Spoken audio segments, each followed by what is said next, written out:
once was a careless man like thee, of men who loved, hated, labored, were moved by joy and sorrow and all the passions that agitate humanity. Look you here, fix your eyes on this sad scene, and you must be persuaded of the utter emptiness of his delusion.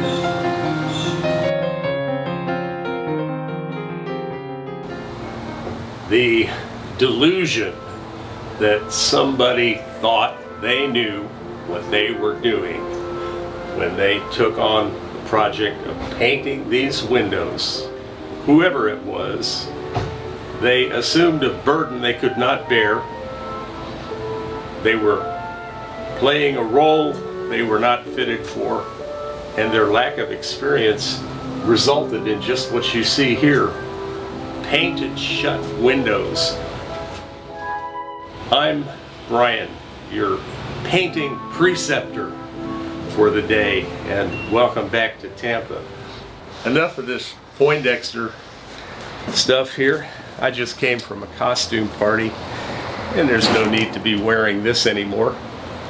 So I'm just gonna change hats and turn from a preceptor to a carpenter. This one, of course, I showed you is painted shut. The other one works now. Now, if I did that kind of work, first they'd shoot me, then they would fire me, then they would dig me up and kill me again. I'm gonna do my magic on this window, but first let's talk about the one that I've already accomplished. Let's go inside. I've got this side working beautifully. They go up and down with one finger. Very few people realize that once you get these windows broken free, they're easy to take out and put back in as many times as you want.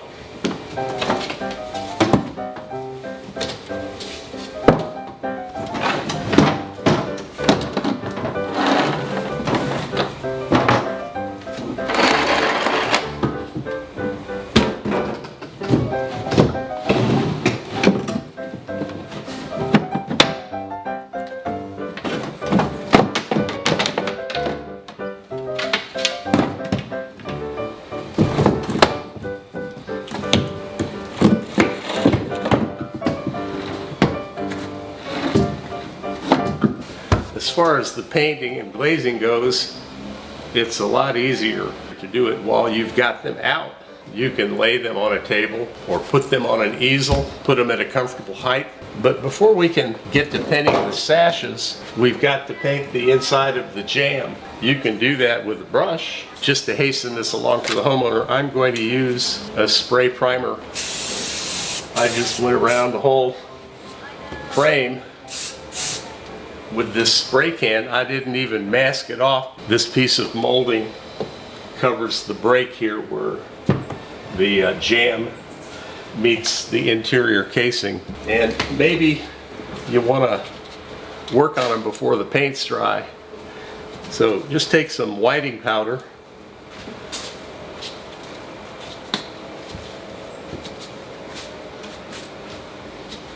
It's not going to hurt that paint a bit. The next thing to do is put our parting stop in. I'm going to take a little bit of this window glazing here, and I'm going to put a dab in here and here. Then I will put the parting stop in.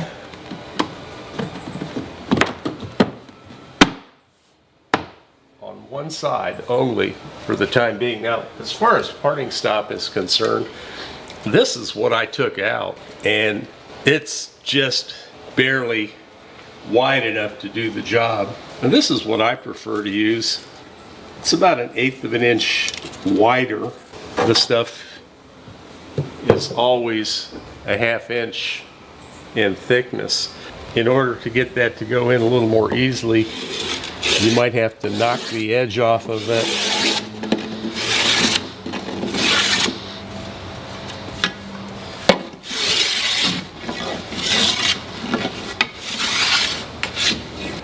This is a bar of dial soap, and I'm using white because everything, as far as I know, is getting painted white.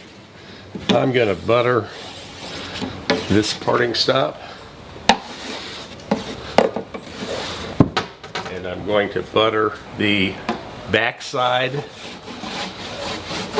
of the interior perimeter stop. I'm going to butter where the sashes rub up against the edge of this perimeter stop, because I'm going to soak everything that is concealed behind the stops and moldings. I'm going to go across the top,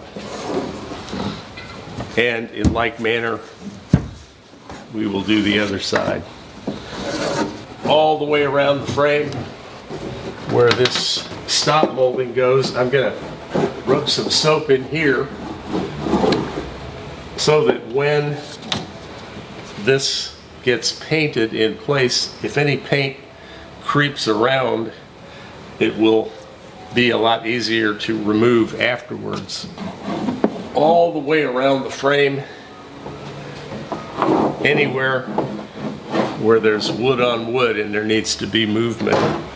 I'm not really doing the painting on this job, I'm just prepping them for work. When I put them in permanently, I'll put a nail through the rope to keep it in place so that it doesn't jump out and cause the sash to come crashing down.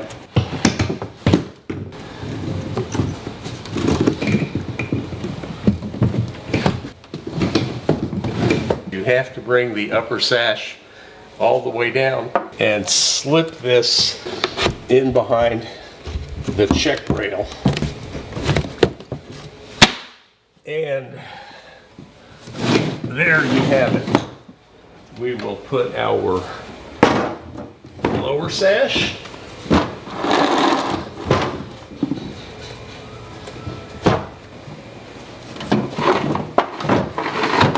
Then our perimeter stops.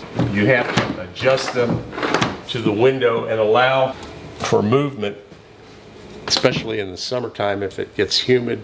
You want to leave about a 32nd of an inch. A lot of times I'll just take a piece of cardboard and put a piece of cardboard against the window sash and then nail this in, and then that way I will be assured that the windows will go up and down in their intended manner. Well, let's go back outside and we'll talk a little bit about painting. Well, we're going to start off by using a primer. It's an oil-based product made by Zinsser. I bought this at Tanner. I never paint out of the can. I always pour my paint into a bucket, and I keep the cutting bucket in another bucket. This is a bristle brush made by Corona Brush Company right here in Tampa, Florida. You would use this on anything that's oil-based. Make sure you keep some solvent with you so that you can put the brush in the solvent when you're not using it. Even if you don't use it for 10 or 15 minutes, you don't want any of the paint to dry up here in the ferrule. And this is a polyester or nylon brush. Have you got any idea how many polyesters it took to make this brush? But the trick is simply just to keep the doggone things moving while you're painting them. Now, anytime you have wood on wood, it's best to use an oil-based paint. As far as putting the primer on, I've just put enough, whatever I think I need, in the bucket and added a little bit of paint thinner to it to make it brush on a little easier. Now you can see that the last time these windows were painted, they didn't even bother to paint the meeting rail, so let's start there. I want to tell you something that somebody told me years ago. Never wipe your brush on the lip of the can, and never paint out of the paint can. Always put your paint in a cutting bucket like this. Get your thumb around that hoop so that it doesn't jump out of your hand if you bump into something. Well, let's start with this meeting rail here. I have thinned this down to a consistency where it's probably going to take 2 coats.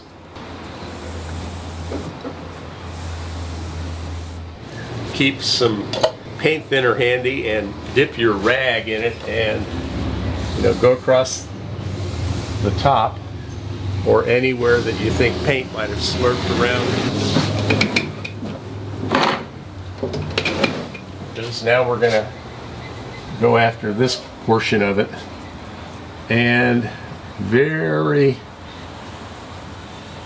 carefully run a nice smooth bead of paint. Don't try and put too much paint on so that it sticks to the window and causes me to have to come back and break them loose again, and we'll do the same thing on the other side. We'll paint down to about the middle point of it. We will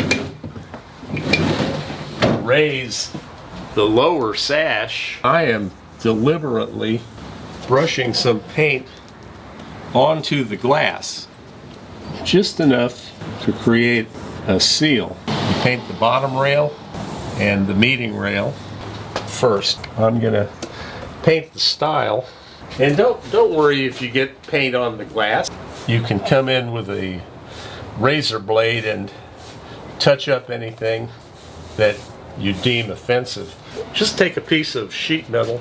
You could use a piece of cereal box. Smear some soap on there. Put this piece of sheet metal here, and then I'm going to make a cut, and then I'm just going to remove that paint. On the inside, I'm going to use an oil-based paint, Benjamin Moore Impervo. It's a semi-gloss, doesn't have a lot of shine to it, which is what the trend is these days. The painter's going to be inclined to come in here and paint these tracks. When he does, there's a propensity that these windows will get painted shut again. If these windows get painted shut, there's a little tool that you can get. This is called a window zip. I got this at Tanner Paint. Just take a little bit of soap. You see it has saw teeth on it. And just get in there. You can go under the window, and we'll do it on the inside. Just very delicately. It is so smooth that you're not going to scratch your window if that's what you're worried about. So that's about all there is to it. It's not anything difficult. Save yourself $18,000 or $20,000 and paint your house yourself. When you do get around to painting your house, stop by Tanner Paint in Tampa.